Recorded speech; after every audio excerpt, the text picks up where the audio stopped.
Yo.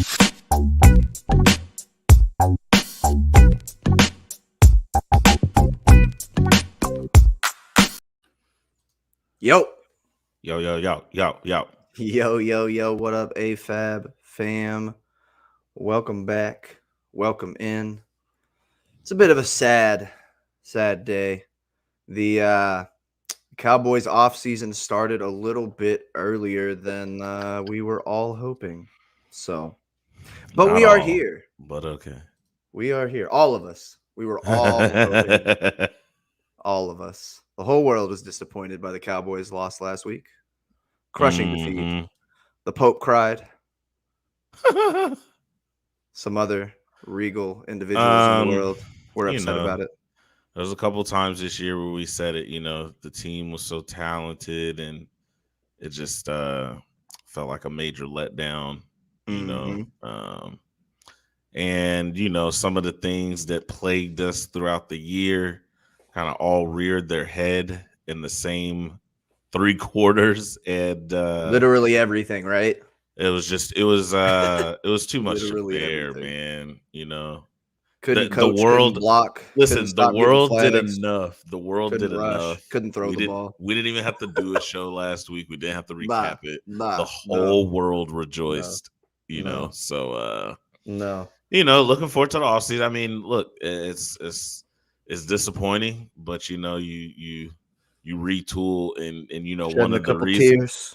One of the reasons that the team, was feeling, so set up is because of these successful drafts and some of the pieces, the assemblage of talent. That's not a word, but the assemblage. Yeah, that's what if Captain America was just like Avengers, assemblage.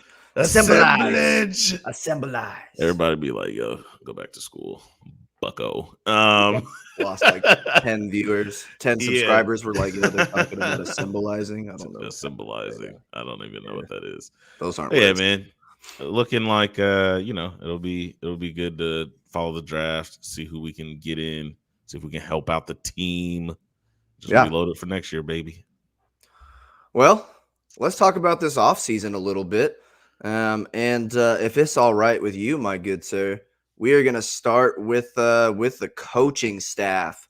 As anybody who might have heard Jerry Jones' comments this last week on 105.3 The Fan during one of his interviews, didn't sound super duper happy with his coaching staff, specifically on the offensive side, specifically when it came to run blocking, blocking in general. Yeah. Blocking in general, right? Not just run blocking, just blocking. Jerry had some pretty clear words. He talked about, I got 29 coaches on this staff. That's almost 3-1 when I talk about players on the field at any given time. It's probably not good that Jerry's going through tallying up how many coaches he has and learning what all that they do. I think we're probably going to see some changes, but let's talk about what's probably going to be an involuntary change first. In one, Dan Quinn. I think he's going to be gone. We've been saying he's going to be gone. It hasn't happened yet, but reports as recent as today talking about the Broncos and Bears both have him amongst their finalists. So they're amongst their 3 final coaches. So, my money's still on Denver, probably. Unfortunately, Denver seems like the best fit. I mean, Chicago. If you're a believer in Justin Fields, which for one I am, but if you're a believer in a guy like Justin Fields and a good defense, might be the spot to go. Right? Just got to worry about kind of getting a play caller, building that offense. You still think Rodgers is possible to the Broncos? Bro, I don't care what Aaron Rodgers is doing. I'm just saying. So tired of the Aaron Rodgers saga. Listen, I say he got fried and fricasseed on Twitter, and I literally stayed up all night giggling at everything. No, I'm not even giving it that much energy. I'm not. Couldn't care less about Aaron Rodgers. Dak scored 7 more points and threw more 2 touchdowns than him. That's oh my God. Yeah, I mean, I don't think Aaron Rodgers is going to be with the Packers next year. No. I just one wonder and done if DQ's again getting this set year, up. right? Yeah, it could. I mean, Broncos, right? I think that's where they the bring in a most. defensive guy, get the veteran QB, you know, and give it a whirl. Nope. I would say that's probably the most likely. I mean, maybe that's kind of what's going on here. Dan Quinn knows something, and front office is talking about, we're going to get Aaron Rodgers or something. Yeah. Even though I'm pretty sure that's tampering and super, super illegal, and they'd get fined. But oh yeah, they would don't never have those do conversations. That. Yeah, right? They would never do that. They don't have those conversations. But so a couple candidates to potentially replace Dan Quinn, and if you have any additional names, please. Zimmer. Yeah, Zimmer's one of them. What are your thoughts on that one? Let's start there. Where are you at with Mike Zimmer? Yay or nay on defensive coordinator Mike Zimmer?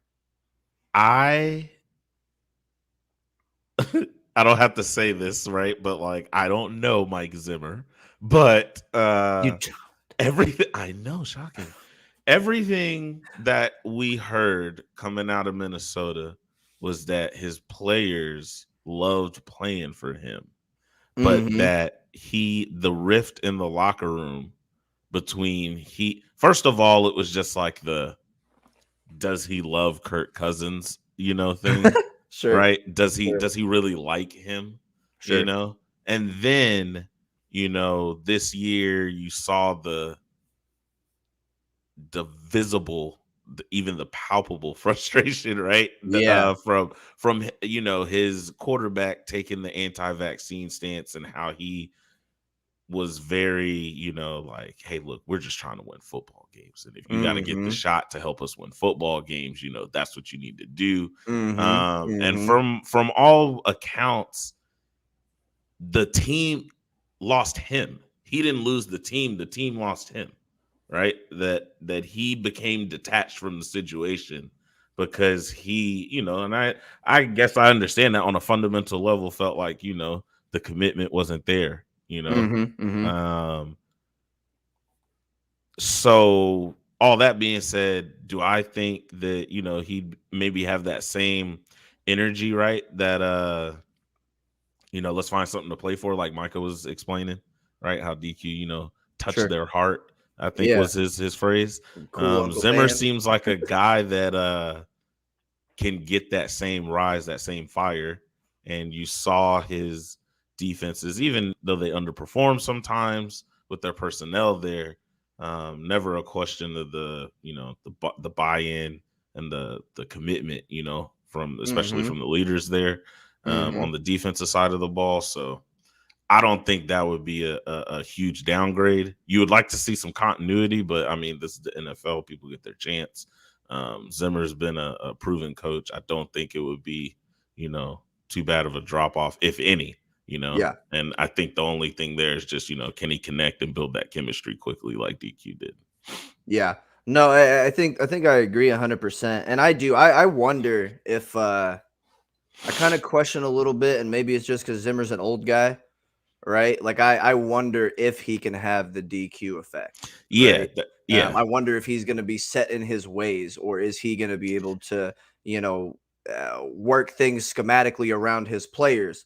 We'll get into players that may be leaving here in just a minute, but a guy like Jaron Kearse comes to mind. Everybody wants Jaron Kearse back after what he did this year, but if DQ's not the defensive coordinator, do we use him the same way? Right. And if we don't use him the same way, is he the same player? Because he hasn't been in the past, So I do worry about that there. So that being said, he wouldn't be at the top of my list, I don't think. But that being said, I did hear an interesting stat that came across the other day that his defenses his defenses in Minnesota were actually the number one. It was actually the number one scoring defense across his tenure as the head coach. So basically, from his time started the head coach to where they parted ways with him, it was the number one scoring defense in the league for that time period. So that is something that kind of lends a little bit of credence to that idea that, okay, maybe maybe he could still get it done. The defensive coordinator level, he could still inspire. He could still change, adapt, right? Move things around schematically, whatever you need from him. When it comes to that position, maybe he can kind of be that Dan Quinn kind of guy for you. The gentleman that I have in mind personally, this was a guy that I actually was looking at, kind of pounding the table for as a potential head coaching candidate just a couple years back. Doug Wink Martindale from the Ravens. They just let him go after I think 4 seasons as the DC with the Ravens. Yeah. And when you look at him, this year was not good. Right, they were like ranked in the mid-20s in most defensive categories. But he had his 2 top corners, Marlon Humphrey. I was about to say they what's was a his triage name? unit in the secondary. Yeah, right. He was missing like his top 2 or 3 corners for year-ending season-ending injuries. And then they were out without Lamar for a couple of weeks, puts more pressure on the defense. So I'm personally one that believes that he can still get it done because the 3 years before that, he was top 10 all 3 years as a defensive unit with the Ravens. Yeah. And I really like his multiple schemes too. There's always so much of this conversation about like, oh, is he going to bring a 3-4 front, a 4-3? First of all, it doesn't really matter because you're going to run 4-2 like 75% of the time because NFL-based defense is nickel. It just is. Yeah. But if you're talking 3-4 versus 4-3, he has a multiple scheme where he runs both, right? So he'll run 3-4, he'll run 4-3, he'll do some zone blitzing, some man blitzing. He'll shake it up. He's going to run that nickel package. He's got a lot of exotic sets, right? The Ravens did a lot of really cool things over the last few years. I'm just kind of looking at, where the pressure's coming from. Very akin to what you see with like the Cardinals when they played against us this year. So yeah, I think Doug Martindale for me would be option number 1. And then one other guy that you might look at, you were talking about continuity a little bit there. Joe Witt Jr., who actually stepped in and called plays for the defense when Quinn had to step in and play in as interim head coach when McCarthy was out that one game. Yeah. So I think Joe Witt Jr. is probably a name to keep in mind as well.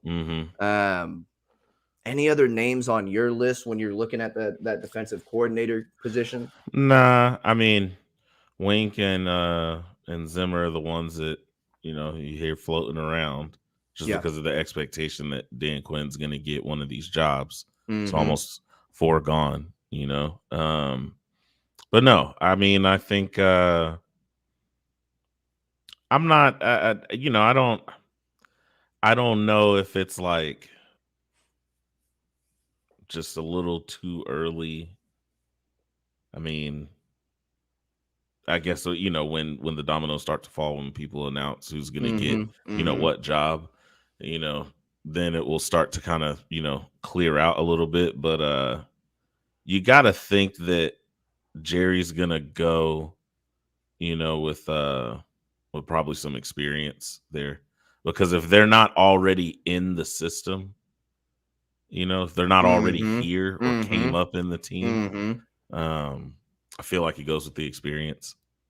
Yeah, I agree. And a guy like Zimmer, right, which I think Zimmer's probably your lead candidate, even though, my preference would be Martindale. A guy like Zimmer's been on the Cowboys coaching staff before. He knows Jerry. He's familiar with that front office, how they do business. So, that's a pretty easy connection to draw there. So if I was putting money on it right now, I probably would say Zimmer is your early front runner to be your new defensive coordinator. I don't love it. I don't hate it. But I would love if we could get Wink Martindale to step in and be that man for us at the DC position, assuming we lose Dan Quinn, right? There's no finalizing on that yet. But it's probably coming to him. I think it's only a matter of time. Cool. So let's stir the pot a little bit, if you don't mind. I don't like what you're cooking. If you don't mind. It looks like first of all, I don't think Kellen Moore is going to get a head coaching job. No, he doesn't deserve. And it doesn't sound like Mike McCarthy is leaving. So it looks like from an offensive, coaching position, you're probably going to have McCarthy and Kellen. I think the wide receiver coach is up for, contract, and based off of some of the stuff that we've heard from Jerry and just kind of listening around, I wouldn't be surprised if Joe Philbin, your O-line coach, is out the door, and they make some of those assistant coach changes, right? Right. So McCarthy and Kellen aren't leaving. Unless what, bro? You don't want to play with me? Come on, man. Just unless the dinner Sean smells Payton horrible. saga comes to its thrilling conclusion, and he finally, penultimately, does what he does every single year and shows up and goes and coaches for the Saints. There's rumblings again, man. It's there, right? They're talking about Sean Payton hasn't reported to the team, which I don't know what reviews. Yeah, right. He has 3 years of contract, right? Like, what are you reporting on? I don't know. That's like me saying, like, right now, right? Like, I don't have to work till 8 tomorrow. And you like, ooh, Tyler hasn't reported to work. Is he going tomorrow? Jerry loves Sean. Sean loves Jerry. Sean might not show up to work tomorrow. Sounds like Troy Aikman might not show up to work tomorrow either. And Sean Payton might take that spot instead. I also saw something about that. Yeah. Maybe Sean Payton doesn't want to coach at all. He just wants to.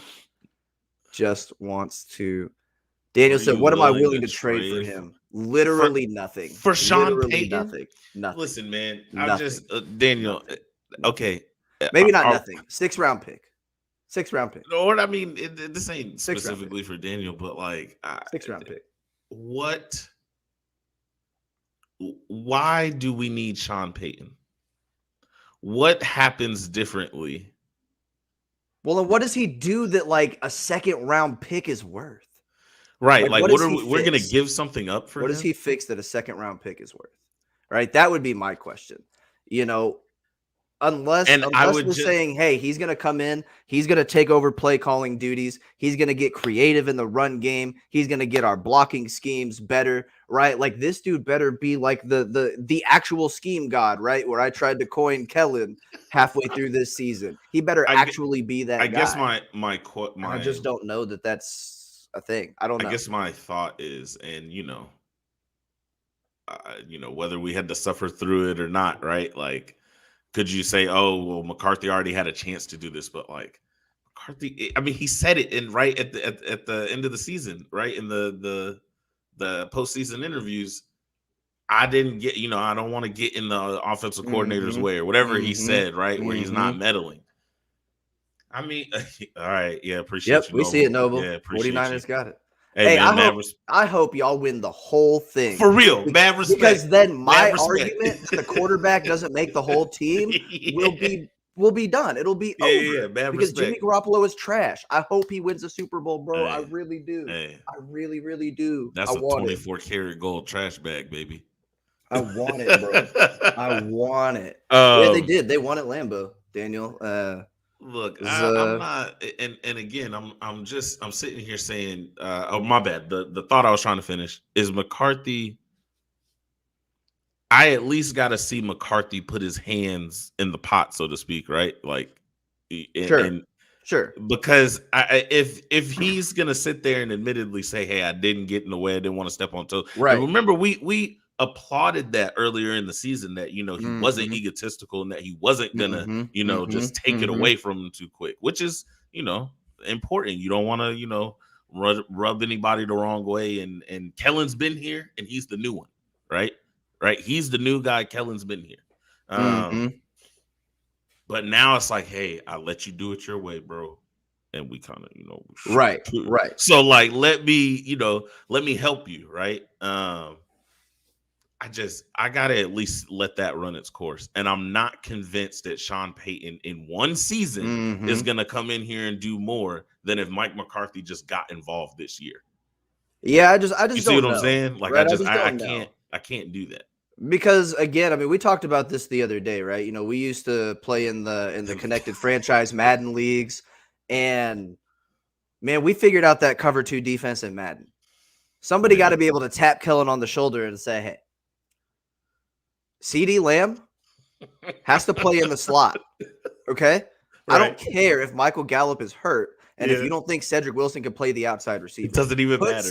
Put Ced's ass on the outside and let him run straight into that corner like you are making CD do every time. Right. Let him run into that bracket and give CD the over route across the middle. Right. If I need a second round pick to get somebody to tell Kellen Moore to say that, no, I'm good, bro. I'll drive up. I'll drive up there tomorrow. I got a problem. I'm good, I got bro. a problem, man. So would I prefer Sean Payton to Mike McCarthy? Yes, I would. Sure, in a vacuum, I guess. Straight up, yes. Yeah. For anything more than like a 6th round pick, no thank you. I'm good. Those picks are too valuable. No thank you. No thanks. Cool. Could Sean Payton sway Jerry? I think Sean Payton might be able to sway Jerry. I just hope that Jerry wouldn't, be swayed enough to throw a pick away. And the Cowboys don't do that. So I don't think that they would. Timing is everything. I can't see it right now. Now, Sean Payton steps away this year. McCarthy has a 9-8 season, and we have another 1st round exit or something like that. Then maybe. Yeah. Then maybe. But timing is everything, and it's not lining up. Juan Diaz, I did not say that's a 6th rounder was too high. 6th rounder is what I would give. That's what I would give. Anything more than than a 6th rounder. Anything more than is too high. Yeah, anything more than a 6th rounder is too high for me. Because it's a coach, and there's no guarantee of anything, right? Like, I know Sean Payton is this offensive wizard. I also know he went 7-9 3 years in a row with a healthy Drew Brees. 3 years in a row with a healthy Drew Brees, he went 7-9. So there's more to it, man. Like, it's not just as simple as throw a 2nd round pick at this dude and we're gonna fix all of our woes. And again, in a vacuum, like you said, right? Would I rather have him? 100%, absolutely, no doubt. I would.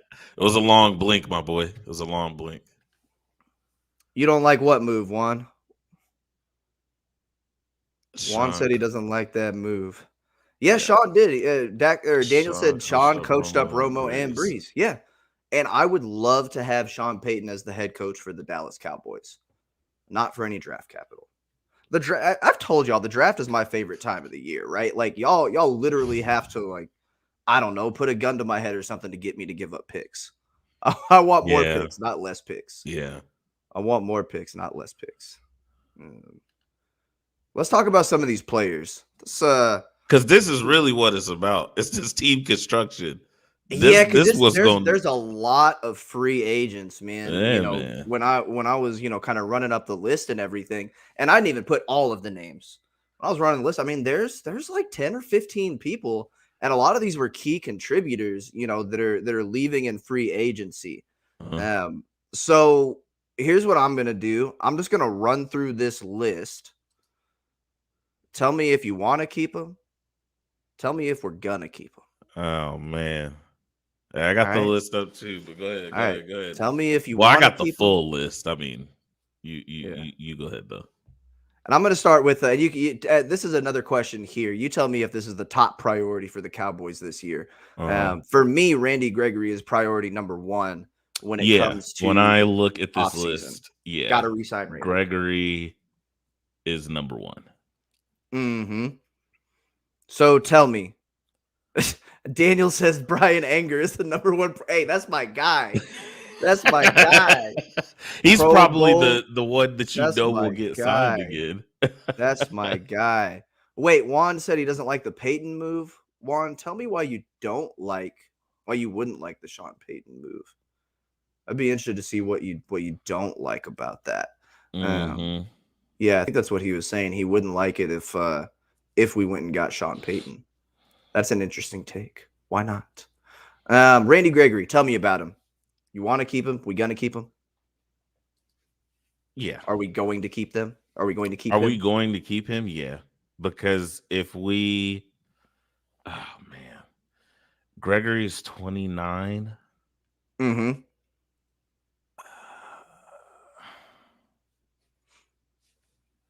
God, are we gonna pay? Yeah, we are. We're gonna pay him. We're gonna at least tag him. That's where I'm thinking. I think we can't that's get the that guy team friendly deal. Yeah, That's your franchise tag. That's our tag guy. So yeah, I agree. I think one way or another, Randy's back this year. Yeah, I'm looking at everybody else on this list, and at one time maybe you thought they would have franchised Gallup, but like I'm pretty sure they're gonna let him go. Yeah. Pretty sure. Yeah. Let him go. Yeah. So Gallup, yeah, that's the next one on the list. Do you want to keep him? You don't think we're going to? Do you want to keep him? Yeah. If for nothing else, you're right, exactly. And I think just for the reason that you saw on the play where, unfortunately, he got hurt. Mm-hmm. That's the Gallup special now, baby. Now, so can I interest you in like a 1 year, $7 million prove it deal? Since he's going to be coming off of injury, give him 1 more year to go make his money. I don't think the injury is going to scare off suitors, is what it is. So you think he's still going to have a market? He's still going to have a market. You think if I paid him maybe like $10 million for 1 year? It's a throwing league, bro. There's plenty of teams without receivers that are going to pay him. If I could get him for 1 year at $10 million, are you doing it? If I can get him for 1 year at $10 million, are you doing it? Just say I've created this perfect world where nobody wants Michael Gallup. Or they do, but they want him at $6-7 million for 3 or 4 years, and he thinks that if he goes and plays 1 year at $10 million, he'll prove that he gets a bigger contract. Right. Then, God, maybe that's a lot of the if we tagged Gregory and then paid Gallup there. I mean, that's a decent amount of that cap. Yeah, I mean, right now you're looking at the cap without any moves, bringing anybody back, restructuring anybody, which I'm sure we will. I think you're about negative 13 million. You're projected to be about 13 million over the cap. I think when not if, because they will, when they restructure Dak and Zach Martin, I think you're going to get like 20 to 25 in space there. So I think after those restructures, you're probably looking at 10 to 15 million before you look at any cuts or anything like that. Okay. All right, I want to bounce back to this really quickly. I don't think Gallup's going to be here. Yeah, I would be surprised if he was too. But I would take him back. Yeah. I absolutely would. Yeah. So this is Juan's thought on Sean Payton, why he wouldn't go with him. Says, I think we need a tougher coach, someone who can make sure the defense doesn't fall into the same pattern our offense has fallen into. The offense is so soft. This is why we need Gregory back. He's a beast. I agree with the first part of that statement. Yeah, okay, yeah. When you say tougher coach, yeah, when you say tougher, I hear more. I want accountability. I want the culture to be. I don't want excuses, different. Right? I don't want to hear at the end of a game, the refs. We were fighting. We were playing the other team and the Zebras today. I don't want to hear that. But I think to say the offense is soft is kind of and I'm not coming at you, Juan. It's kind of lazy because the offense was not put in a good position the second half of the season, right? Mm-hmm. Their coaches did not put them in a good position to succeed most of the time. So I'm not going to say the offense is soft. I'm going to say they underperformed and it was on everyone. Well, and I think you kind of have to identify what's soft. Someone with something to prove. You got to identify what soft is, right, when we're talking about that. Because I do think that we talked about it for the 49ers game, right? There was a physical element to that game that we didn't have on both sides of the ball that they had. When you talk about that offensive line, and Jerry Jones said it too when he was going off in his interview. Yeah, Juan took it personal. You on the list. You could join me. Me and you both on the list. Get ready for 9 p.m. text messages about the best playoff game I've ever watched, trying to ruin my night at overtime. I think that conversation. I think I see but soft, like Daniel. If you put his comment up, Daniel saying offense is super soft, rebuild the O line. I think that's what you're talking about, right? The physicality. Yeah, right. I do think that there's an element of that there. And I don't think that I would worry about that with Sean Payton, but I do like Juan's second point, and I'm going to throw that up really quickly. I do like Juan's second point that he's not sure that Sean Payton has the coaching bug, and that's something we've heard, right, for a couple of years. That's not a new thing. I kind of jokingly said earlier that there's talks that if Troy Aikman leaves Fox to go to Amazon, that Fox wants Sean Payton. Like that's who they're looking at to replace Troy Aikman in the booth.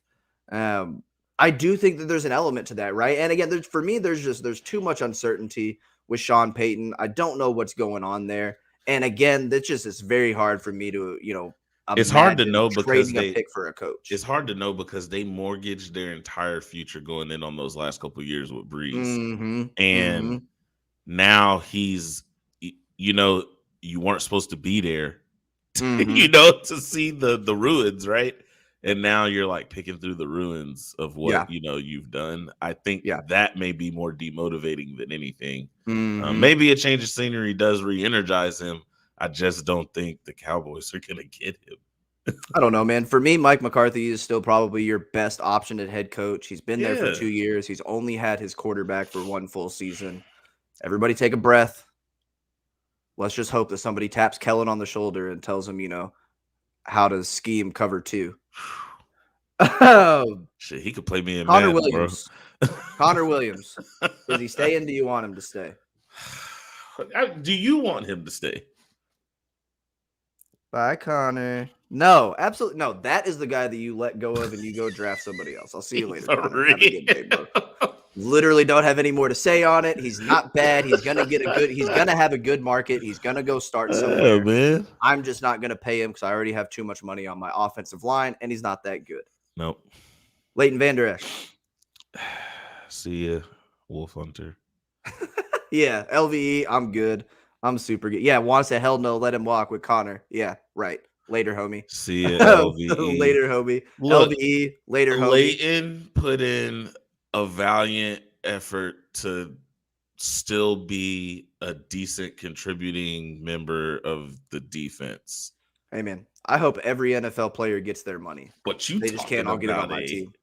You talking about a... And that's the thing, Juan. I don't think he's... He said he'd take him on the low. But he's going to have to... Depends on what the low is. He's going to have to hit the market and realize that people are like, we're only willing to give you such and such. Then right. Well, and think about, we had a guy like Keanu Neal this year that was 1 year, $4 or $5 million or whatever it was. Like, if that's not what I'm talking about with Leighton, I don't want him on my team because I've got Micah. I've got Jabril Cox, who's going to be back next year. Yeah. There's going to be some linebackers that I can take in the middle of the draft this year, right? There's going to be linebackers in free agency that I can pick up, just like a Keanu Neal that I can bring in for 1 year at $4 or $5 million. I just don't see that being a thing with Leighton. And honestly, I think for that $4 or $5 million, I'd rather try somebody that can cover and move and give me someone who has at least the skill set I'm looking for, and give me a chance with them. Yeah, I think that that's probably one that you move on from, and you're perfectly fine with it. Yeah, one that you might not be so fine with is Dalton Schultz. Oh God, staying, leaving. You want him? I'm pulling up what Spotrac says his market value is. It's probably going to be like 8 to 10 million. 12.6 per season. Ugh. 4 years, $50 million.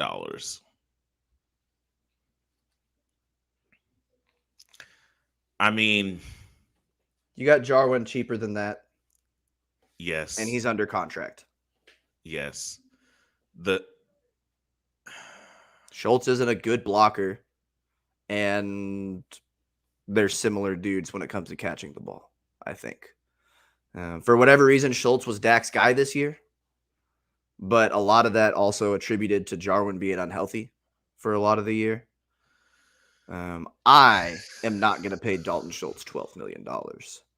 Now, if I get Randy Gregory signed, could I interest you in a Dalton Schultz franchise tag? I think for tight end, is it like $7 million on a franchise tag, $8 million, something like that? I can't remember what the franchise tag is on a tight end. Yeah, Juan, how about we get tight ends that block? Yeah, if I'm going to ask them to block, right? If I'm going to keep them in line, then they have to be able to block. And Dalton Schultz and Blake Jarwin can't. So if they're just going to be basically big slot receivers, then I don't really care how well they block. But if they're going to be in line for any amount of time, they got to be able to block a little bit. And we thought Dalton Schultz might be able to, but he cannot. He can't. Well, for the second time in a row, here's live video of me sending Coop the link to the show because he still doesn't know how. Hey, bro. I was looking for you on YouTube, but I couldn't find it, bro. I got to send him the link every show. Every show, bro. It's the same link. Yep, same link. Just subscribe. I'm looking at Dalton Schultz right on Spotrac. It says, that he's basically under the average rating from comparable tight ends that like their production those 2 seasons before they got signed. But I still think that maybe you can interest me in that franchise tag if we get Randy done. Maybe. Is Cooper staying? Are we keeping Amari Cooper? Like that, I think that factors into what you're doing on offense there. Does it though? Because they don't play the same position, right? And what am I going to do if I have Jarwin and Schultz? Did it work at times this year? Sure. But do I need both of them? And does that really impact me? Need both of them? Like which one of those 2 guys is going to go play outside receiver if I get rid of Amari Cooper? No, they can't. Right, they can't. It's not about. So for me, it doesn't hold that much weight. No. I'm not looking at it from like production wise. It's just we talked about Cooper is a prime candidate to get released. Yeah, I guess my point is that to me, that doesn't factor in. I'm either gonna pay my tight end or I'm not, but I'm already paying a tight end. Unless I'm gonna cut Jarwin, and we'll get into kind of the cap casualty conversation in a minute. That just doesn't factor into me whether or not we're gonna keep Amari Cooper, because I think ultimately, and really the biggest reason that I wouldn't pay Dalton Schultz, one, I think Blake Jarwin can do the same thing, right? 2, I think that because the reason that Dalton Schultz has been so successful, and the reason that we saw Cedric Wilson be so successful from the slot this year when Michael Gallup was out, was because we had that cover 2 and cover 4 defense for 10 weeks out of the season. Where do you attack? You attack the middle of the field because that's where the soft spots are in that zone. Who are you 2 guys in the middle of the field every snap? Cedric Wilson and Dalton Schultz, right? I just don't think that Schultz. No, I'm not gonna pay him. I'm not gonna pay him. If we were talking about like 6-7 a year, and I was gonna cut Jarwin, which I think saves like $4 million. Like I said, we'll look at that here in just a minute. Then maybe, right? Yeah. Schultz probably gonna get his bag from somewhere else, buddy. Josh says insider trading. Amari not going anywhere. Josh in here talking like he got inside. He got insight here. So yeah, Schultz. I think Stephen that's A. Coop. Interesting one there. Yeah, you got the same last name, right? So cousins. Juan says we should save money on tight ends for now. We don't get a lot of production from them anyways. They are good. We do get production out of that tight end position because again, you're attacking the middle of the field. I mean, Dalton Schultz was your 3rd leading receiver behind Coop and CD, and it wasn't that far off, honestly. He had like 60 catches, something like that this year. So you do get production there. But again, I think that because of the way teams are playing defense against us right now, I don't really care what tight end you have there because they're going to be open in the soft spot in the zone, and Dak's going to find that zone in the middle of the field. It's going to happen. The outsides is really where we had trouble finding success this year, right? It wasn't the middle of the field. So I just am okay there. Let me rapid fire 4 secondary names at you, and then we'll move on to cap casualty. Keanu Neal, who I guess was a linebacker. Journeyman, 1-year contract, staying, leaving. Yes or no? He can go. Okay. Malik Hooker, staying, leaving. I hope he stays, but not for a bunch of money. DeMonte KZ. Actually, I don't care which safety stays because I'm pretty sure we're going to get one in the draft. If I'm going to keep one, and I would like to keep one probably at least. I'm Yeah. going to keep Hooker out of those two. Between Yeah. KZ and Hooker, I'm going to keep Hooker. Maybe I can get him on a 2-year deal at a decent amount, something like that.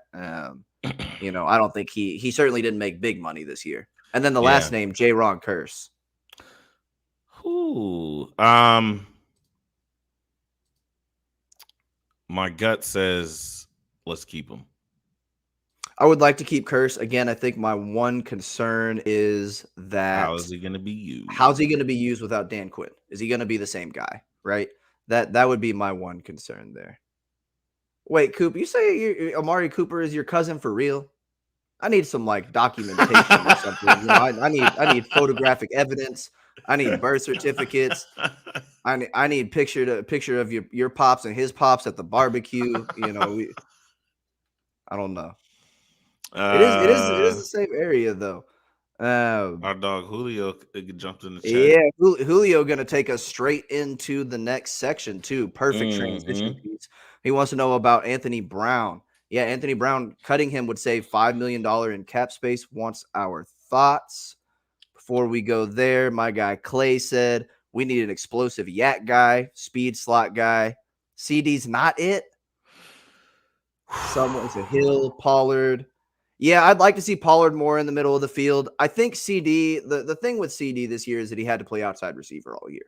The Cowboys didn't feel like Cedric Wilson could do it. And CD's not an outside receiver.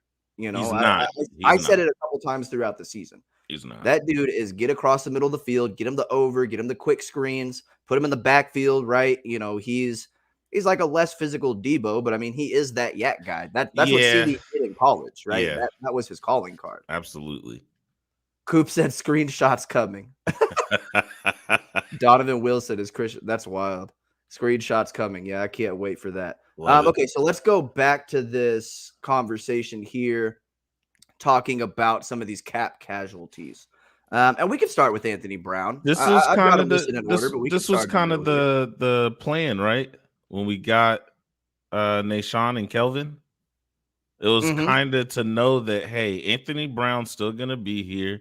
We don't have to rush those guys on the field. Anthony Brown played above expectation this year. Doesn't change the fact that he's on his way out the door because we got 2 young quarters that are going to get on the field. Let me see what happens in the offseason.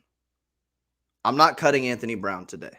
Not right now. Yeah. No, because right now I have Trayvon Diggs, Kelvin Joseph. Those are probably going to be your 2 outside corners. I've got Jordan Lewis, but only for 1 more year. And then I've got Nashawn Wright, who I'm still not convinced can play NFL starting corner. You know, I don't know that he can. And if he can, then what? Kelvin's going to move inside and he's going to be your other outside guy. I'm not bought into Nashawn Wright as a solution. So right now, when I'm really looking at my cornerback room of guys that I think could get on the field and play right now, I have 4 guys. I've got Trayvon Diggs, I've got Kelvin Joseph, I've got Anthony Brown, and Jordan Lewis. If I cut Anthony Brown right now, I have 3 guys that can play corner at the NFL level. So for me on Anthony Brown, I would pump the brakes a little bit right now. I know that $5 million savings is nice, but let me see what they do in the offense and tell me what we're going to do with that $5 million. Right? Like, what does that $5 million turn into? Yeah, because if it don't get in, if it's not a significant addition, then you don't get rid of NFL starting corners just to get rid of NFL starting corners. $5 million is not a bad number for a corner. Yeah, I do feel like he could be on the way though. Yeah, absolutely. I'd say it's 60-40. Yeah.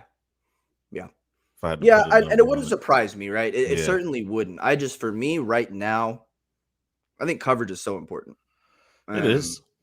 And I need guys that can cover. And Kelvin looks like that guy, right? But we saw him do it for 2 games. You know, we saw it in 2 games. So for me, pump the brakes a little bit on Anthony Brown. What about Amari Cooper? So Amari Cooper is actually probably your most likely, but it's your most attractive cap casualty. The number, if I just take all the names off the sheet and show you the numbers, you would cut Amari Cooper. Right. If I cut Amari Cooper or trade him, right? Because I think Amari Cooper probably has trade value still they'll too. never trade, but okay. $16 million in savings. You don't think anybody would trade for Amari Cooper? No, the Cowboys are not trading. Oh, it's not the rest of the league. The Cowboys are not trading any players, bro. So if you're making the decision, you're Jerry. Jerry, you can save $16 million on Amari Cooper if you cut him or if you trade him. And if you trade him, you're going to get what? A 3rd round pick? 4th round pick? We'll say a 3rd because I think Amari Cooper can still be a $20 million receiver. I do. I think he can still be that guy. But will he? I don't know. He's still young. He's like 25. Coop is not old. He's been in the league for forever, but he's like 25. Right. So, Jera, I'm going to save you $16 million. And I'm going to get you a 3rd round pick. I'll even give you the more attractive option. I'm going to save you $16 million, and I'm going to give you a 3rd round pick. But your receiving room is going to be CeeDee Lamb and Semi Fehoko. Because Cedric Wilson's gone in free agency this year too. So stop it. No, I can't. He makes the most sense on paper, but then you look at what's left on the paper. And okay. Let me make it more attractive. All right, please. All right, do something, Jerry. Okay. I'm going to give you $16 million. I'm going to give you a 3rd round pick, and we're going to sign Michael Gallup to an $8 million 1-year contract. So now your wide receiver room is CeeDee Lamb, Michael Gallup, Semi Fehoko. As of right now, right? This is before we talk about, off-season, free agency, draft. Yay or nay? I don't know, man. Yeah. And then the cost of going to get one of these receivers that are going to be available. Like I said, he's a candidate. He's a prime candidate. But when I'm really thinking about what are you going to get back, first of all, the Cowboys are telling me that they're not trading a good player for draft capital. Mm-hmm. Yeah, they're not going to do it. They don't do that. I'm not doing that, right? So I don't believe they're going to do it. So I'm not even going to entertain it. Okay. But would you? Yeah, for the yes. I mean, for the right draft capital, yes. Clay says draft one with the 3rd round pick. Right. Yeah. I mean, yes. I think that would be the idea. They're just not going to. We'll see. It would surprise me if. But you think they would cut him before trading him? Because I do think there's a legitimate possibility that they want that money off the books. I don't think Jerry is super happy with Coop when it came to the whole unvaccinated COVID thing. Yeah. Another one that rubbed him the wrong way. Yeah. I don't think he's super happy with how that situation played he out. Earn the first trade since Herschel Walker. I think somebody would trade for him, right? Like I think it would be silly to cut him. No one's. I don't doubt there's a market. I just didn't. It's going to be hard for me to believe that they'll trade away a player until I literally see it. I think you might be able to talk me into it, but I don't know. I like Amari Cooper a lot, and I'm still a believer in him. I still believe he could be a $20 million receiver, and that's kind of my thing. If you think that dude could still be a $20 million receiver, then you should probably keep him on your team and just figure it out. Plenty of film of him keep him and figure it out. Off coverage, right? Of him getting and to your point, Clay. Imagine Cooper, Josh. Imagine Cooper with an offensive coordinator that says, "Hey, bro, if you get any off coverage, period, Cooper would have to be somehow in the slot, right? Like we going with you, period." I think that's more my concern. Whatever the receiving core looks like, it's got to be interchangeable. I got to be able to put CD inside. If I've got Coop, I got to be able to work him inside sometimes, right? Like they can't be my X and my Z, and that's it. We can't do that. The NFL doesn't work that way anymore, right? As soon as they run that cover 2, that cover 4, my best 2 receivers are bracketed by a corner and a safety on every play, right? Every down. Yeah. They're going to run into double coverage on 70 snaps. Yeah. Come on, man. We're just better than them, though. So that's depressing. Demarcus Lawrence, another potential cap casualty. That's an $8 million savings if you cut him in the offseason. Yeah, Juan, I agree with you. Coop is Mr. Reliable when we throw him the ball. Key point, when we throw him that thing. I agree 100%, sir. What about D-Law, though? I'm going to let you keep Randy Gregory. Yeah. I'm going to let you keep Randy Gregory. What are you doing with D-Law? You save $8 million if you get rid of him. I don't think you're going to trade D-Law. He would be a cut. No. You're not trading that. Juan, it's time to move on from D-Law. This is the thing. And I mean the NFL at large, but Jerry talks about a lot being able to pressure, the quarterback, right? Mm-hmm. Like that's what he values on the defensive side of the ball when he's looking at it. They just don't have. I know Micah is there. Never filled Demarcus wear shoes. Okay, I mean, he's a different player too, though, right? Yeah. Pass rusher that Demarcus Ware is, but he's also a great run defender. Yeah, and I don't know what you're doing. Is there someone? Are we getting something in free agent? Is there something else on the horizon that could take the place of? That's why I've always thought Gregory and Lawrence out of that contract money, right? But I don't know. I'm going to keep Randy and I'm going to move Micah to essentially full-time D end unless I can find, a pass rusher. Yeah, Clay, right. A run defender for $20 million. That's always the argument. I get it. I do. If you look at some of the analytic stats, he does have one of the better pass rush win rates. He gets double teamed a lot. Until this year, and you saw what happened when we had a decent defensive line, right? He had interception, he had forced fumbles, he was getting sacks, he was getting tackles for loss. D-Law had a really, really good year while he was healthy this year. He played exceptionally well, both in the passing game and the running game on defense. He did. I think. I just don't see them taking apart any of that part of that defense on that. I think Demarcus Lawrence is gone this year. Yeah? I do. I think it's I think they're going to move forward, man. I do. I have a feeling. They've been looking at it. They've restructured it a couple times. He hasn't been healthy. He hasn't given you that production. I think he's gone. You're right, Juan. I think he's gone. Did do better last year. What's one? See, we need to hit free agency for 1 or 2 fill-ins. We find the next time long-term 1 to 2 year fill-ins. Sorry, until we find the next year long-term starter. Cowboys suck at free agency. We did better last year, though. Yeah, this year was actually really good in free agency. I give you that. I'll give you that. Yeah, this year was really good, but before that, especially last year, right? That recency there, especially left a really bad taste in our mouth because literally nothing went right in offseason last year. Nothing. It was all bad. Yeah, I feel that. All right, what about Tyron? $5.5 million savings if you cut big old Tyron Smith. Is it time to move on from Tyron?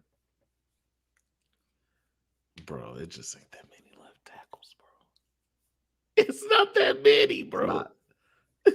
Hey, I don't know. So what's the plan? You can't count on him.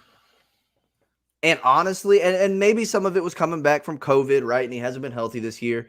But old boy looked terrible. He looked terrible in the 49ers game. That was one of your biggest issues on the offensive line in that playoff game was Tyron Smith. He did look bad.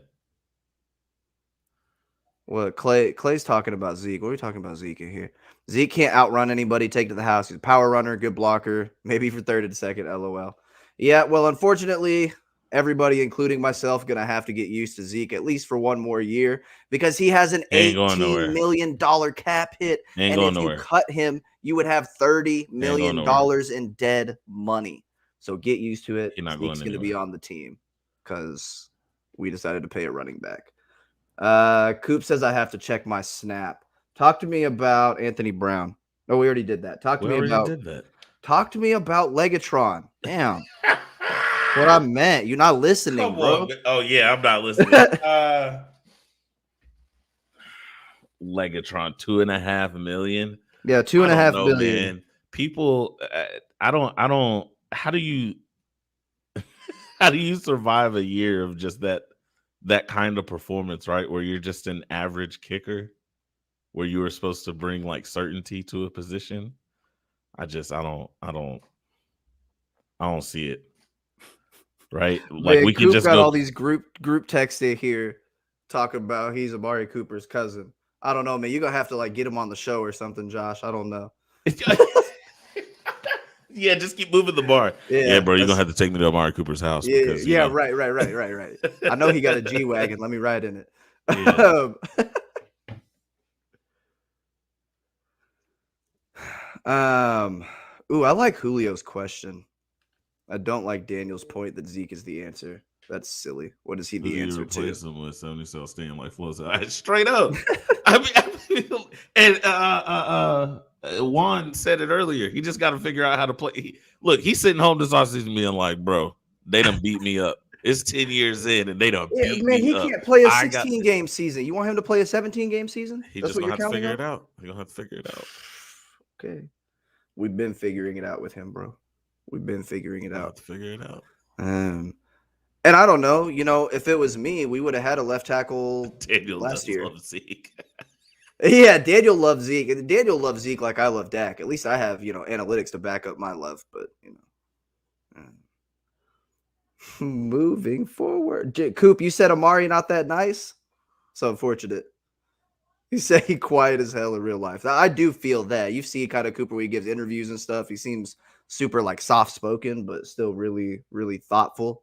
Yeah. That's what's up. That's what's up if he's actually your cousin. Zerline. I don't know, man. Allegedly. Whatever. Did I say allegedly? No, that's what you said. Oh. You just didn't say it. Oh, nah. I believe him wholeheartedly. Why would Coop lie to me on my channel? Yeah, he knows better. No if that's your real cousin. Last one. Lyle Collins. I don't think they're going to cut him because it's only a 1.36, so $1.5 million. We don't even know. Listen. We ain't even got. Gonna trade him? You gonna trade him?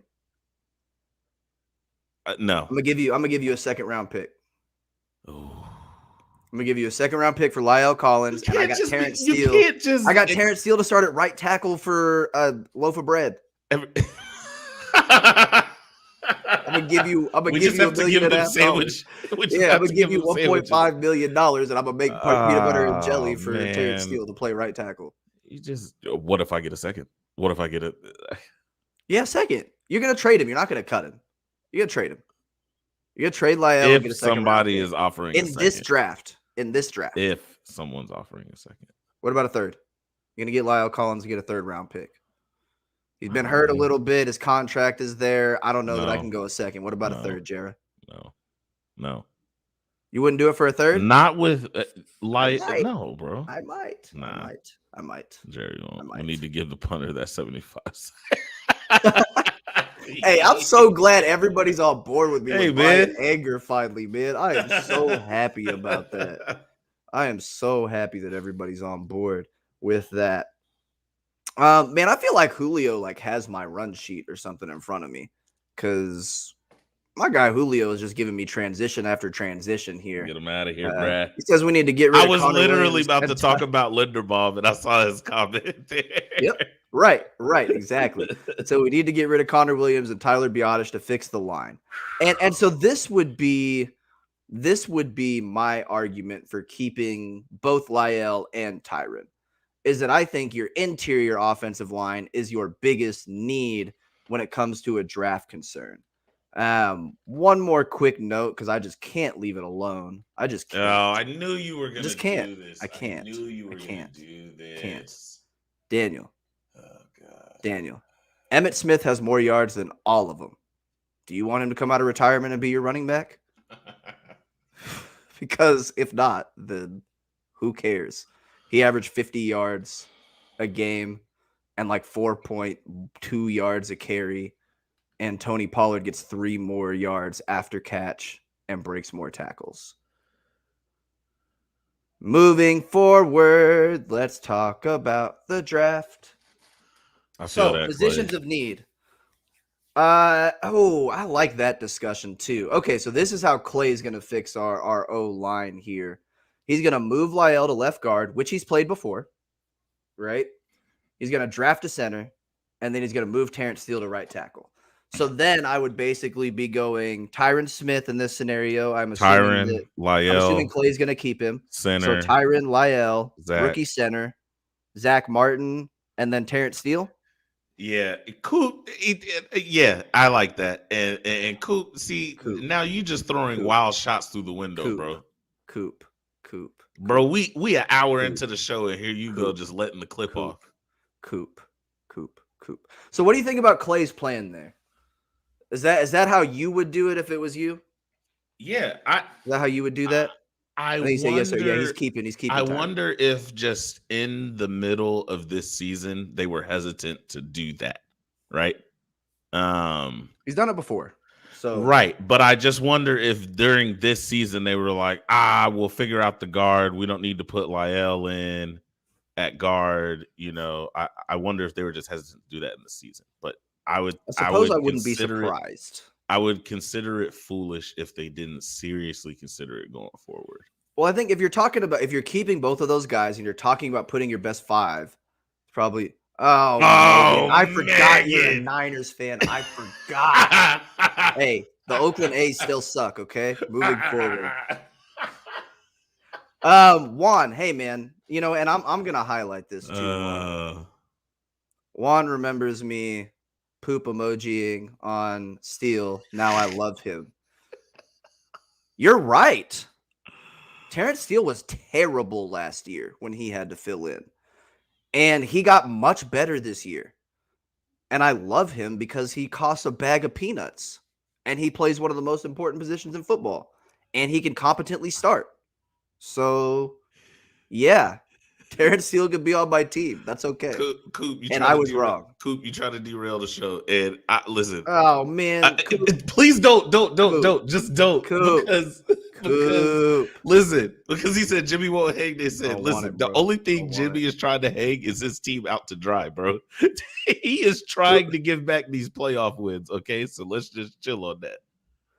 Dak's still out there trying to figure out how to slide. Okay, I'm gonna just give a little commentary real quick. I keep seeing this comparison between how the Chiefs went down the field and with timeouts. Right, like come on, with bro.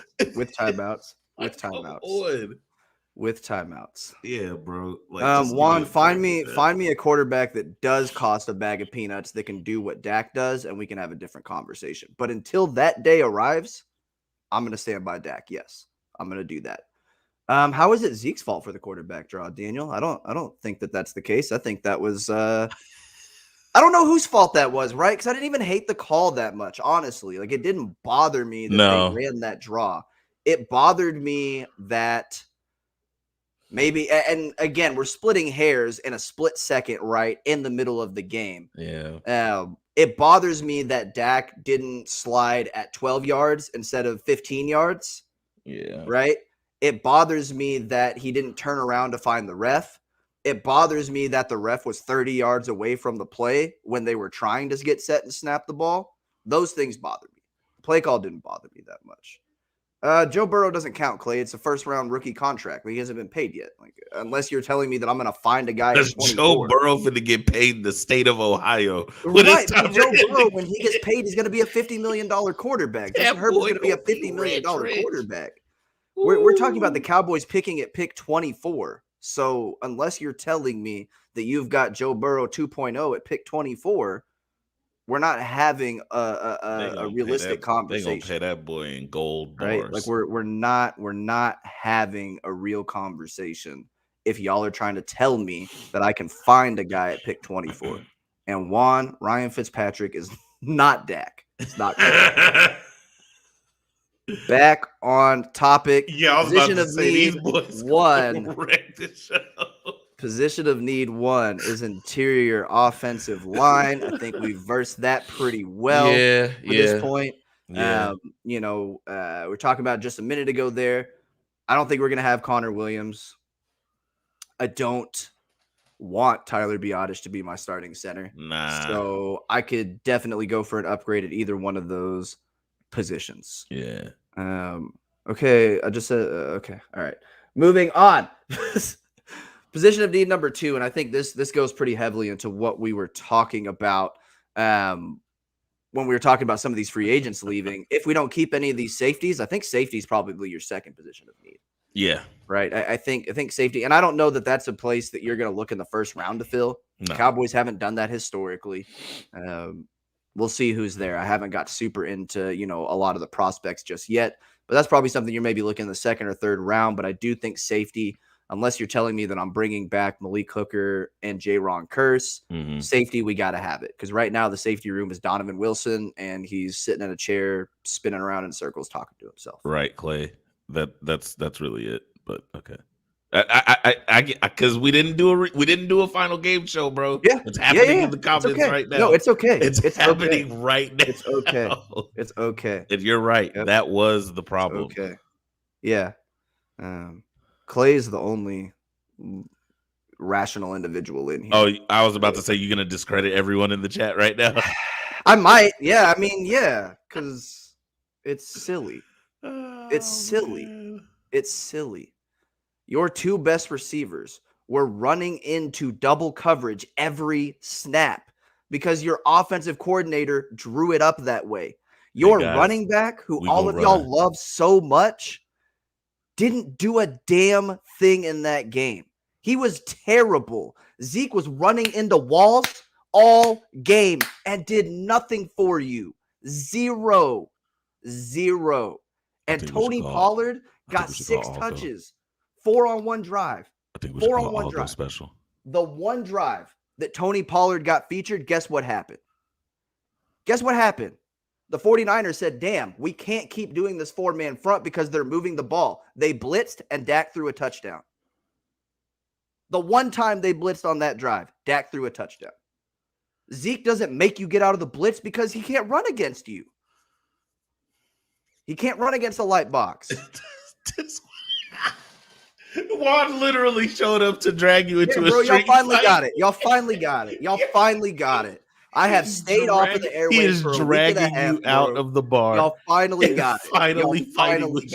Y'all finally got it. It took me an hour to get here. Y'all finally got it, bro. Is that why Zeke blocked 2 dudes on one play? There's 70 offensive plays in the game.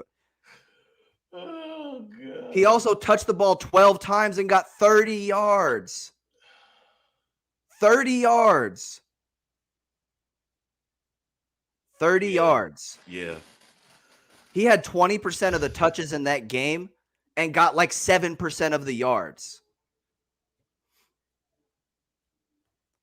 Zeke got no penalties, neither did Dak. So I guess they're the only 2 good players on the field. Y'all kill me, man. Y'all kill me. Dak's going to be your quarterback. Deal with it. Dak's going to be your quarterback. I got to deal with Zeke being the running back. Y'all got to deal with Dak being the quarterback. What? He set the tone of 30 yards on 12 carries, bro. I don't want that guy to set the tone for me. Set a different tone. I don't like that tone. I like the tone where we run efficiently and get yards and score points. That's the tone that I prefer to set. Oh, man. Not hit the line and fall forward for 3 yards. Oh, man. That's not the tone I want to set. I told y'all in the preview, if we don't play our best players, we will lose this game. And we didn't play Tony Pollard. And we lost the game. Coop, I feel you. I feel you 150% on that. This was not only, not to deflect or anything, but this is the same reason that the Packers lost, right?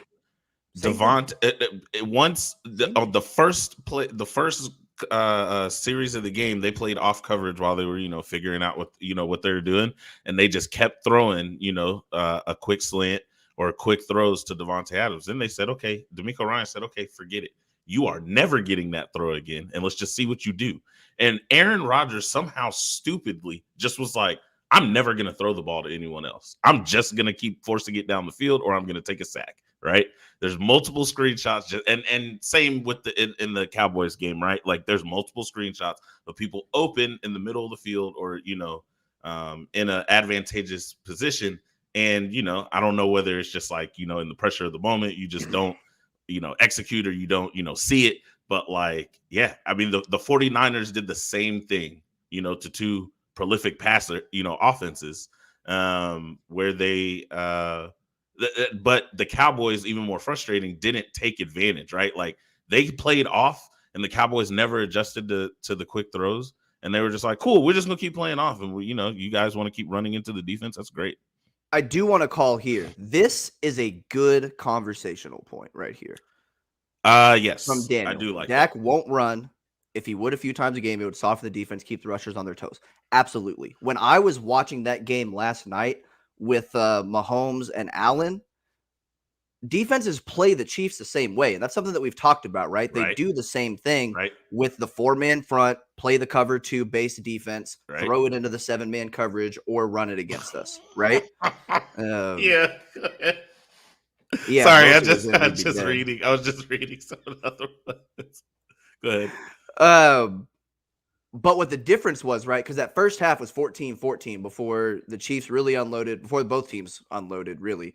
It was 14-14 in the first half. But both of those quarterbacks had like 50 yards rushing. Mahomes had like 115 passing yards and no touchdowns. Or 1 touchdown, I think. But he had like 7 carries for 49 yards. Mm-hmm. That is a good point because Dak stopped running. And there were times, even in that 49ers game, where it's like, okay, he's extending the play. And you started to see it late in the season where he was going, right? But not to the effect that you have to. And if Dak, everybody, screenshot this, caption, whatever. If Dak doesn't bring that element back to his game, whether it's injury, fear, whatever it may be, Dak Prescott will never be an elite quarterback. Because an elite quarterback in the NFL today cannot just do it with his arm. If Dak doesn't use his legs to extend plays and run to keep those pass rushers on their toe, make those defenses be honest, thank you, then Dak will never be an elite quarterback.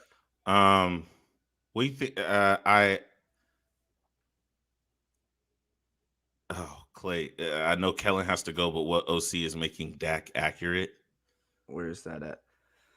Again, I'm not going to keep repeating that there because, again, analytics, and y'all can shy away at them all you want, but analytics will tell you that Dak throws one of the most accurate balls in the NFL at basically any given depth. So, that's just not true. It's just factually inaccurate. Yeah. I looked at, when I look at the Rams offense, Bucks offense, Coop, I do love my quarterback, baby. 49ers offense, I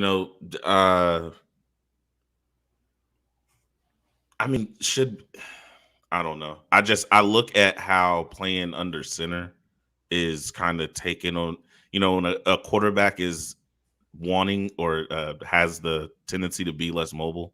How playing under center and not taking the shotgun snaps just makes it so much more effective. But I don't know if that's too much of a scheme change. I noticed how much fits the defense can get into when the quarterback. Why did we wait till there was 14 seconds left in the last game of the year to run a design draw play?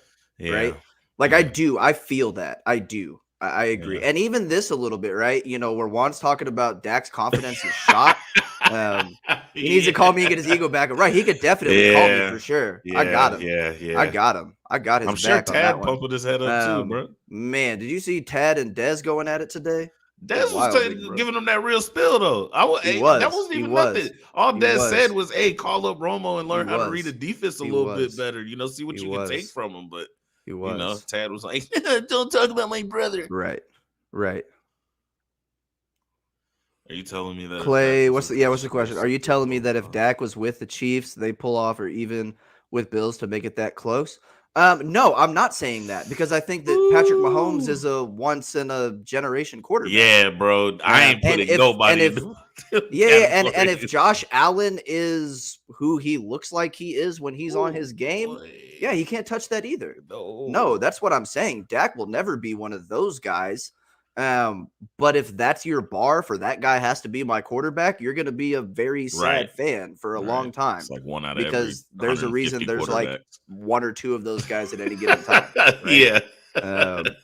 So yeah, no, I don't think that because Dak doesn't make the same plays He doesn't have the same arm power, right? He doesn't have that Josh Allen just stand there and throw that thing 30 yards down the field. Garoppolo switched he doesn't have Dak win a Super Bowl. Hell yeah. If Kyle Shanahan designed that offense, hell yeah. What are you talking about? I'm just going to move forward. We're not even going to talk about if Dak or Garoppolo is a better quarterback. But that's the kind of the I realize Garoppolo has like 150 yards and an interception in both of these wins. Yeah, right. Like that's what Garoppolo's doing. Yeah, that's kind of the point that I was bringing up. That with me, any more imaginative scheme, or consistency with that next level of coaching. Now, do we have the coaches that could go there? Like, I mean, to be seen. I think so. But if they, yes, I mean, yes, if Dak was running, some of those schemes, the Rams offense, the 49ers offense, yeah, absolutely. Yeah, no, I agree. And Coop, I mean, I made this point already, right? Like when you have that bracket, you're right. It leaves 3 linebackers, or DBs across the middle of the field. If you go and look at the stat sheet from that game, Cedric Wilson and Dalton Schultz both had like 6 catches. The problem is CeeDee Lamb and Amari Cooper weren't getting those catches because they're the outside guys, right? Like that's the problem.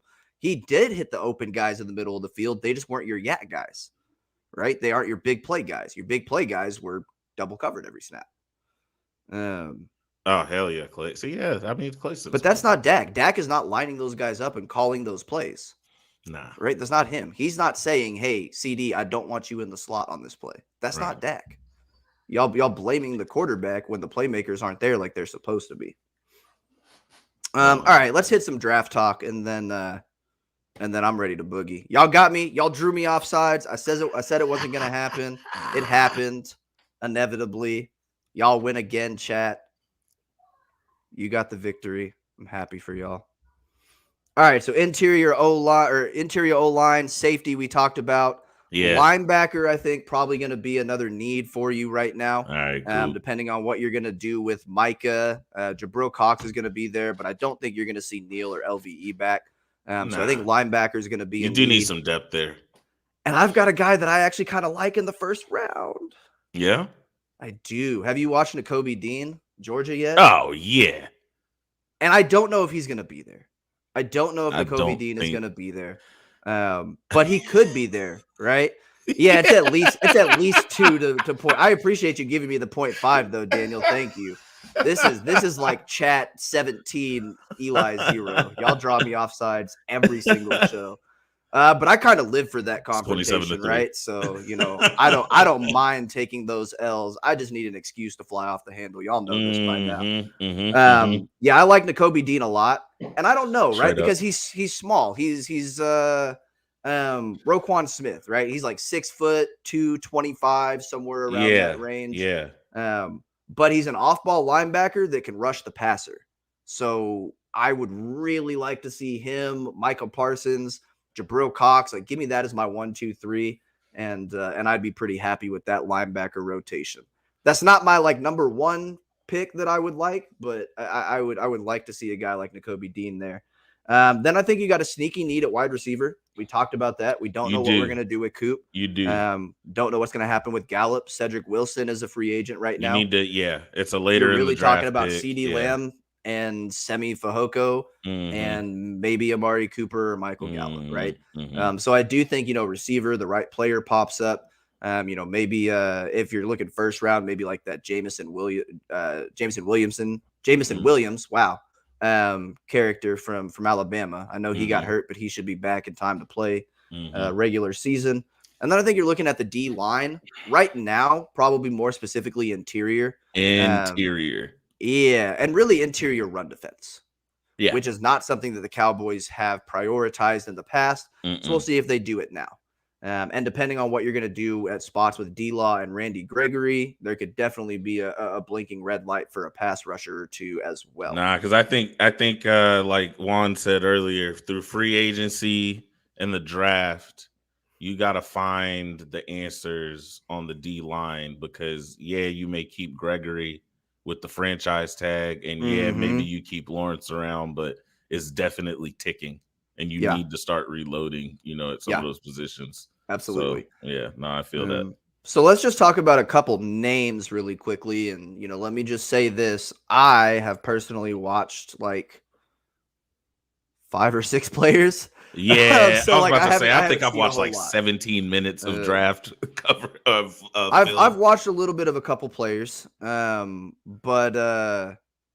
not a whole lot. So just a couple early players kind of based off these needs, and Clay actually hit on 2 of them, with Linderbaum and then the A&M guard, Kenyon Green. So Way yeah, up there. Tyler Linderbaum, that's the center for Iowa.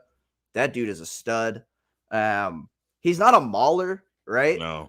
But he's a really good second level blocker. And I think that when you're talking about like a zone run scheme, getting more creative in the run game, that's really the type of guy that you want at that center position. You see him in a lot of his film getting off that first block, getting to the second level very quickly. He squares up really nicely. He's very technically sound. You get the same thing, from that guy basically every snap. So yeah, Linderbaum looks like a really solid guy. There's people out there calling him the Quentin Nelson of the center position. Yeah. I would say pump the brakes on that. Quentin Nelson destroys human beings and then eats them for lunch. I don't know if Tyler Linderbaum is that guy, but I do think he would be an immediate upgrade at your center position from what you have in Biotish, especially when it comes to that second level blocking and the zone run game. Kenyon Green, the other guy that Clay talked about there, that dude is the Cowboys' dream, because the Cowboys talk about position flex and versatility all the time when it comes to how they evaluate talent, how they value players. And Kenyon Green played 4 out of the 5 offensive line positions while he was at Texas A&M. He played left tackle, left guard, right guard. Only position he didn't play was center. And he's good at all of them. Like first round tape at all of these spots. I think he projects to be more of a guard when you're looking at him in the NFL. He doesn't have that same reach. His kick slide, that first outside step at a tackle position isn't as fluid as you probably would like it to be. He's not the most athletic guy, so that could be a guy that probably not as athletic as Connor Williams, but a much more sure blocker, I think, than Connor Williams. And that dude, have you watched any of his tape yet? Nah. Man, his not more than like little highlights that have been sprinkled into stuff. He's like 6'4", I think. When he gets in his stance at the guard position, his knees are so low. It's like he is by far like a head and shoulder lower than everybody else on the offensive line. It's crazy for a 6'4", 320-pound or whatever he is, dude. Crazy to see how low he can get, in his stance. So, yeah, Kenyon Green's a really good name, too. Already talked about Nakobe Dean a little bit at the linebacker position. I think the other name right now to look at, and this is, first round potential at 24. We talked about, needing that run stuffing in the interior of your defensive line. There's a chance that Jordan Davis is going to be there. And I know that Jordan Davis is, this highly touted prospect, right? He's the best defensive tackle in the country, but he doesn't pass rush. And it would be very hard for me to see, like, what was it, Quinnen Williams a few years back that went 3rd overall at the D tackle position. He's not that, right? Because he's not going to get to the quarterback. He may never have a season where he has more than like 5 or 6 sacks in a year, right? He's probably going to be a 2, 3, 4 sack guy for his career. But what he is a dump truck of a human being that can hold up the whole center of the field by himself when you're trying to run. And Davis are available. Who do you take? The center. Yeah, so Julio asked if I've got the center from Iowa, so that's Tyler Linderbaum, or Jordan Davis, the defensive tackle in Georgia. Yeah, I'm going to take Linderbaum for what I just stated there, right? Jordan Davis is going to be a great run stopper in the NFL. Potentially the best run-stopping defensive tackle in the league after a couple years. But he's not going to be Vita Vea, right? Nah. He's not going to be that guy. So, yeah, give me the center. Give me the offensive lineman. Give me the center. Coop says Kenneth Walker the third at running back. Yeah, I don't mind looking at running back a little bit later. I haven't looked at running backs too much, so I don't have a definitive opinion on that right now. Yeah, we're going to have to come back to the next show loaded up on prospects, baby. Like I said, I literally just started, kind of looking at some of this stuff. We've been in regular season and then playoff mode to this point. So not a whole lot of names to throw at you, at y'all right now. But I promise that list is going to grow. Cool. I think I'm all talked out.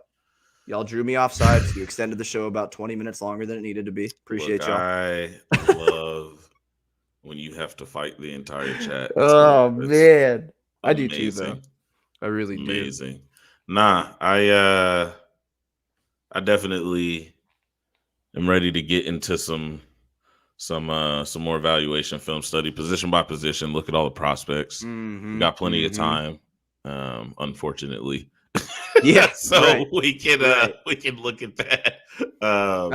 One more name that I really like. I'm sorry, I didn't list it, but I was just thinking about this. We talked about the safety position, and this is a guy that I would like in the second, hopefully the third round. We'll see. But again, another dude out of Georgia, Lewis Seen.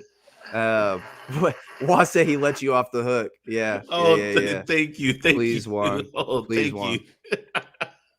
Keep coming, baby. Keep coming. But Lewis Seen, your safety out of Georgia, man, I don't know, because I haven't heard a lot of people talking about him. Like, I think he's going to be a second or third round pick, probably a second round pick. Yeah. Haven't seen a lot of hype, but man, I was watching Jordan Davis and Nakobe Dean.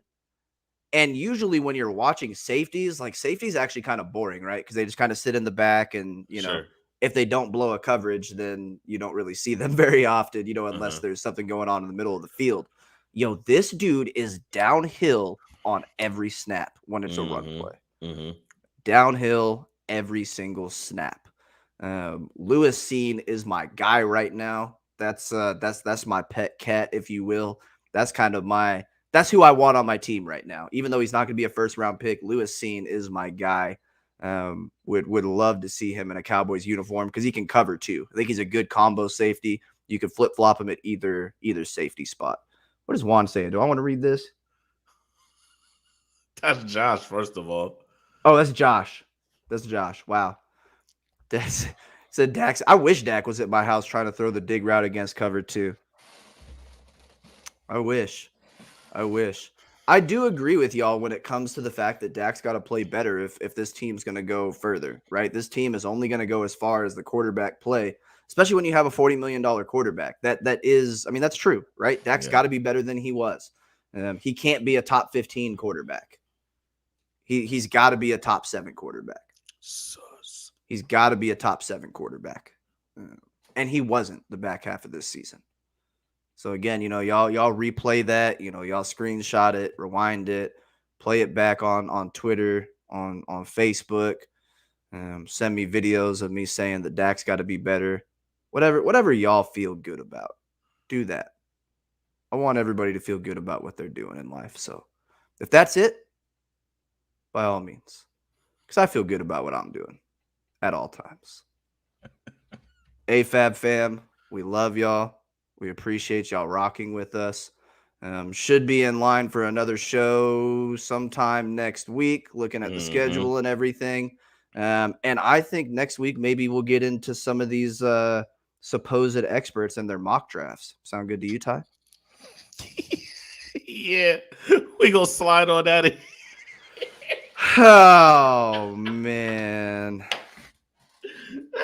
Oh man. Oh man. I love it, Coop. It's all good. Coop. Yeah, Clay, I agree, man. He said it's okay to be a fan, but always keep it real. I certainly do my best. I just some people don't like my realness, Clay. But that's okay.